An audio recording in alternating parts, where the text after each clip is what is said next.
Tema de filosofía, lógica. Si su lógica no encaja en la existencia, hay un problema con su cabeza, pero no con la existencia.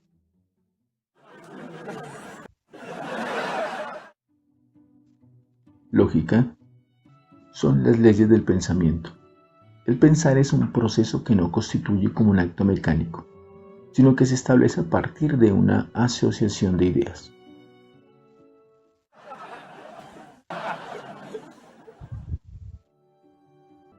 Pensamiento es el proceso mediante el cual el hombre capta la realidad partiendo de sus sentidos hasta obtener una percepción clara de los fenómenos al conformar una imagen de estos. Concepto es la primera operación del entendimiento por medio del cual captamos la realidad. Extensión y comprensión de los conceptos. Por extensión de un concepto determina el número de objetos o individuos el cual designa, y por comprensión califica el concepto de acuerdo con el número de características que éste posea, o cantidad de conceptos que lo definan. Vamos a colocar aquí dos conjuntos, el conjunto U y el conjunto P. El conjunto U es el conjunto universal de los animales en general. Tenemos aquí anfibios, aves, reptiles, mamíferos e insectos. Y el conjunto P es de un solo animal en particular. Dentro de la comprensión y extensión de los conceptos hay una regla que dice: a mayor extensión, menor comprensión y viceversa. Por ejemplo, el concepto animal posee una gran extensión. Por esto incorpora todo tipo de animales, ya sean aves, peces, anfibios, reptiles, aves, mamíferos, insectos. Y cuando ocurre con el concepto perro, estamos designando a una gran comprensión, ya que califica y particulariza totalmente, en cambio su extensión en muy poco y pues cobija solamente a un solo objeto. Al comparar la extensión del concepto animal con el concepto de perro, vemos claramente que con relación a la extensión, el concepto perro es menor, pero con relación a la comprensión, vemos que el concepto de perro es mayor, puesto que denota claramente las características que tiene el concepto. Es por extensión, y el concepto perro especifica o delimita al referirse a un concepto en particular, que en este caso se determina por comprensión.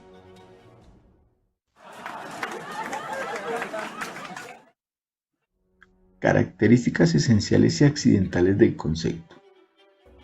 Nuevamente, dos conjuntos.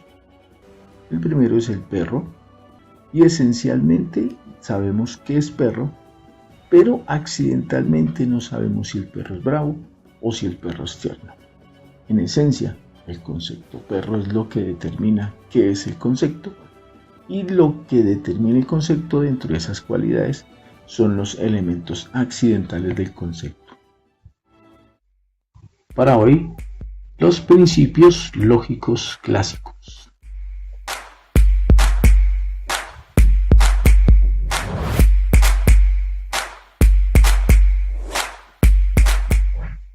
El primero es el principio de identidad.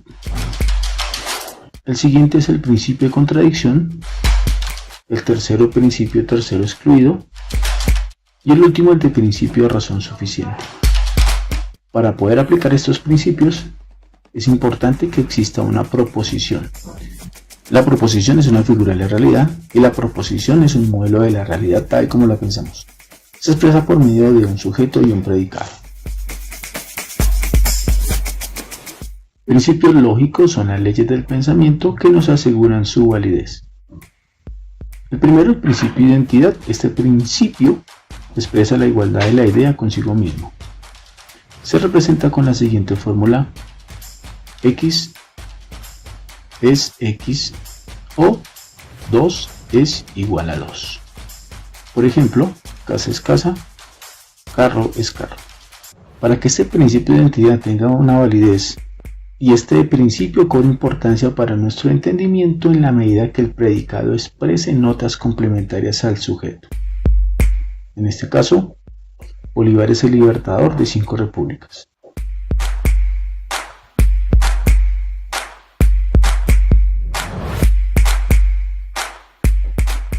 ¿Este personaje sí aplica el principio de identidad? Principio de contradicción. Este principio afirma la imposibilidad de concebir dos juicios contrarios y verdaderos con relación al mismo objeto. Por ejemplo, S es P y S no es P. Entonces, los metales son duros, ahí está S es P y S no es P, o los metales no son duros. Una es afirmativa y la otra es negativa. Principio tercero excluido. Dados dos juicios contradictorios entre sí, A es A, por lo tanto, en este caso la proposición es verdadera. A no es B y por lo tanto la proposición es falsa. ¿Es posible un tercer juicio? Por lo tanto, se excluye la posibilidad de un tercer juicio. Por ejemplo, el oro es un metal, el oro no es un metal, por lo tanto, no es posible un tercer juicio. Razón suficiente es la forma de justificar los conocimientos de una forma razonada, ordenada, lógica y demostrada. Por ejemplo, el todo es mayor que las partes.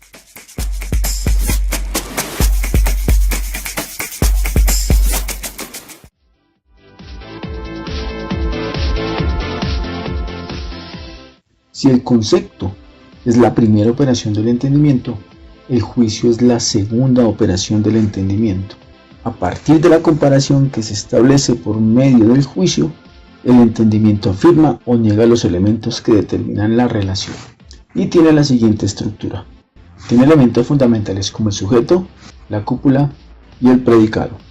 Entonces, S, sujeto, es cópula, que es un conector, y la P, que es el predicado. Por ejemplo, Juan es cantante. Juan es el sujeto, es cópula o conector, y el predicado cantante. Por complicado que pueda parecer un juicio, nunca podrá exceder de los términos antes enunciados, S y P, o sea, sujeto y predicado. Solo por medio del juicio se afirma o se niega algo con respecto al sujeto. De ahí que para muchos lógicos el juicio sea la operación del entendimiento, por medio de la cual el hombre amplía su conocimiento. Pero como se ha visto, en realidad el juicio está conformado por la relación de dos conceptos, quienes son la primera operación del entendimiento. Clasificación de los juicios. A partir de Aristóteles, los juicios se han clasificado en 4 grandes grupos, según su cantidad, relación, cualidad y su modalidad. De acuerdo a su cualidad, los juicios se clasifican en afirmativos, negativos. Los afirmativos son aquellos en que el predicado establece una señal del sujeto. Por ejemplo, Mike es feo. Negativos son aquellos en que el predicado no conviene al sujeto. Por ejemplo, este carro no es feo. De acuerdo a la cantidad, los juicios son universales, particulares e individuales. Los universales es cuando el predicado se extiende a toda una clase de objetos sin excepción alguna. Por ejemplo, todos los hombres son mortales. En los juicios particulares es cuando el predicado se extiende a una clase determinada de objetos. Por ejemplo, algunos hombres y mujeres son profesionales. Y en los juicios individuales es cuando el predicado se extiende a un solo individuo Por ejemplo, Messi es futbolista.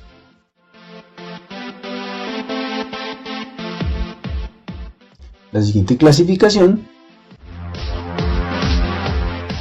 van de acuerdo a su relación. Los juicios se clasifican en categóricos, que son aquellos en que entre el sujeto y el predicado se encierra una afirmación absoluta que no depende de ninguna condición. Por ejemplo, el calor dilata los cuerpos. La siguiente son disyuntivos y son aquellos juicios en que el sujeto puede ser determinado por varios predicados, pero al final el sujeto resulta determinado por alguno de ellos. Por ejemplo, el agua puede ser sólida, líquida o gaseosa. Y los juicios de acuerdo a su relación también pueden ser hipotéticos, y son aquellos juicios en que la relación entre el sujeto y el predicado está subordinada entre una relación que es una condición. Por ejemplo, si no consigo ayuda, me volveré loco. La siguiente clasificación es de acuerdo con su modalidad y pueden ser problemáticos, y son aquellos en que la relación entre el sujeto y el predicado se expresa como posible. En dichos juicios aparecen por lo general los términos puede ser. Por ejemplo, si estudio, puedo ir de vacaciones tranquilamente. También son asertóricos y son juicios en donde la relación sujeto-predicado implica una realidad. Por ejemplo, el hombre es un ser racional. Y también pueden ser apodícticos y son juicios en donde la relación sujeto-predicado expresa una necesidad. Por ejemplo, el triángulo tiene 3 lados. Entonces, la clasificación de los juicios por su cualidad, afirmativos, negativos, por su cantidad, individuales, particulares, universales, por relación, categóricos, disyuntivos, hipotéticos, y por su modalidad, problemáticos, asertóricos y apodícticos. Para hoy, la proposición es la expresión verbal del juicio y se divide en simple o atómica, donde son aquellas que en su estructura no encierran más de un sujeto y un predicado.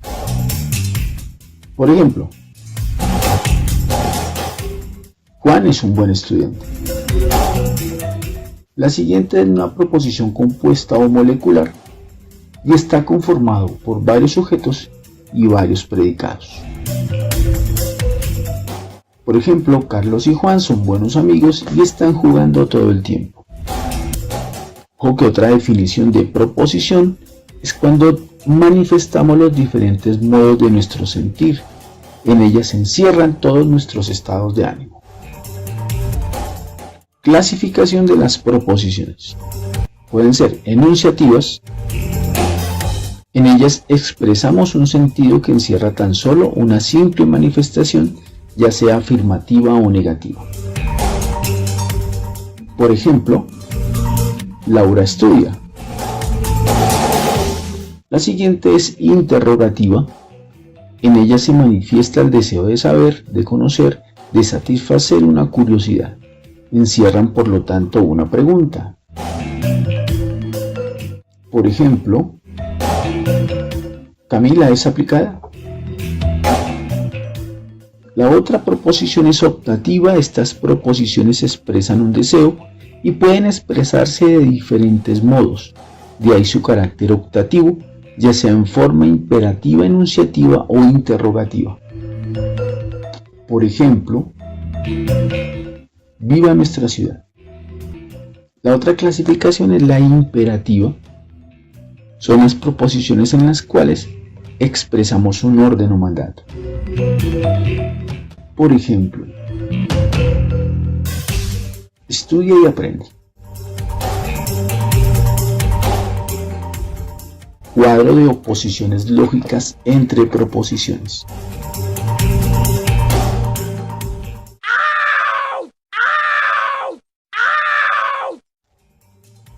Tenemos el cuadro de oposición de las proposiciones y los vamos a diferenciar con las siguientes letras: la A, la E, la I y la O.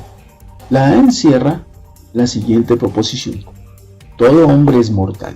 Vamos a plantear la proposición contraria, que es ningún hombre es mortal, porque todo hombre no es mortal. Como subalterna con la letra I y la otra subalterna con la letra O, está algún hombre es mortal. Mire que algunas son de carácter universal y unas son de carácter particular. Todo hombre es mortal es universal, ningún hombre es mortal sería particular, pero es totalmente contraria a la proposición porque sabemos que todo hombre es mortal. En la subcontraria, algún hombre es mortal es particular, pero sabemos que todo hombre no es mortal.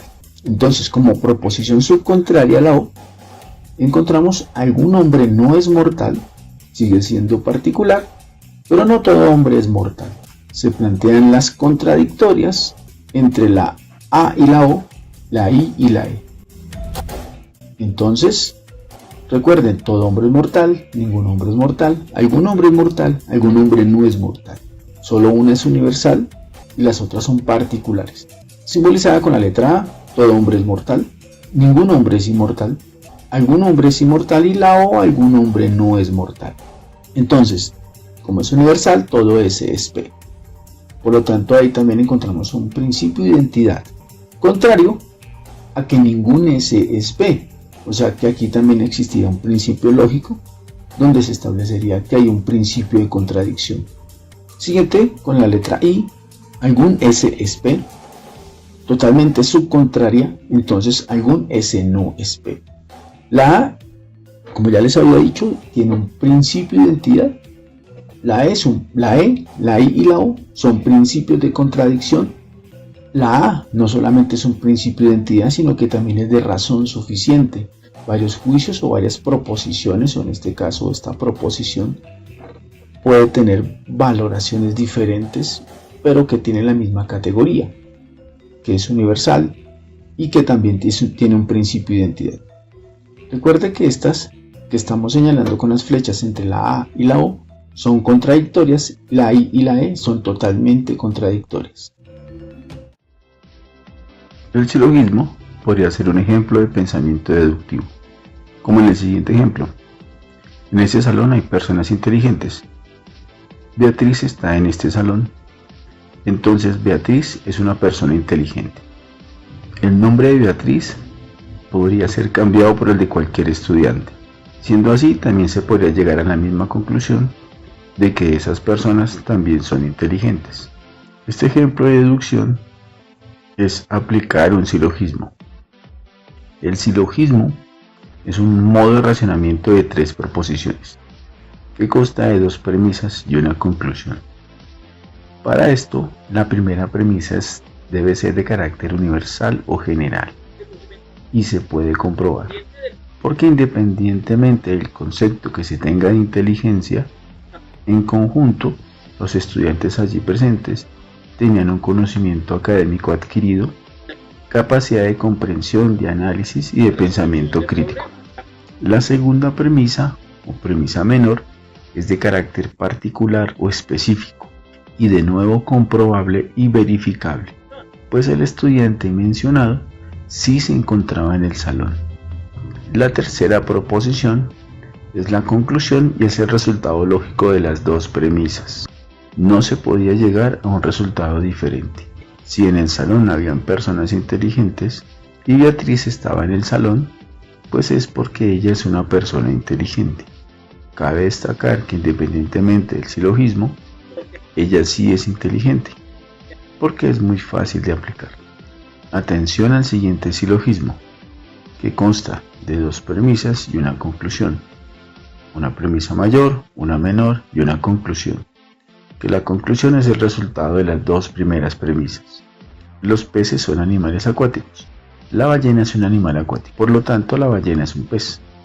Si bien la ballena es un mamífero, las dos primeras proposiciones, si bien la ballena es un mamífero, las dos primeras proposiciones funcionaron a manera de argumentos que se dirigían a una única posibilidad. la de que la ballena es un pez.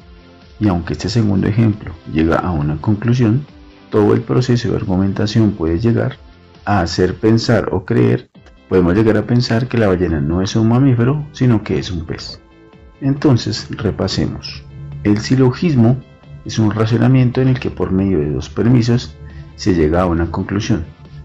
Primera premisa, real y universal. Segunda premisa, verdadera y particular. Una conclusión que es el resultado de las dos premisas. Muchas gracias por su atención.